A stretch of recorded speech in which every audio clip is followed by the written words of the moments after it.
বন্ধুরা, আজকে আমি চলে এসেছি আমার বাগান বাড়িতে। দেখো, কিছু সবজি তুলছি, সেটাই তোমাদের সাথে শেয়ার করছি। আমার পালং শাকগুলো দেখেছো কি অপূর্ব হয়েছে। কোনো রাসায়নিক নেই, শুধু গোবর সারের মধ্যে আমরা দুজন মিলেছি এইসব কিছু লাগানো, মাটি দেওয়া, করা সব কিছু করি।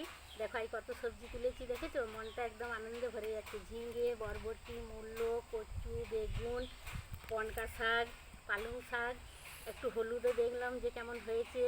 দেখেছো, আজকে খুব ভালো লাগছে। সেই জন্যই এই আনন্দটা তোমাদের সাথে শেয়ার করছি। তোমাদের যদি ভালো লাগে তাহলে আমার চ্যানেলটিকে সাবস্ক্রাইব করো, লাইক করো, পাশে থেকো। আর এই যে দেখতে পাচ্ছ কলমি শাক, কচু গাছ, তারপরেতে এই যে মূলো গাছ, বেগুন, বরবটি, শিম সব কিছুই লাগিয়েছি। একটু একটু করে হচ্ছে, ঘরে খাওয়াটা হচ্ছে।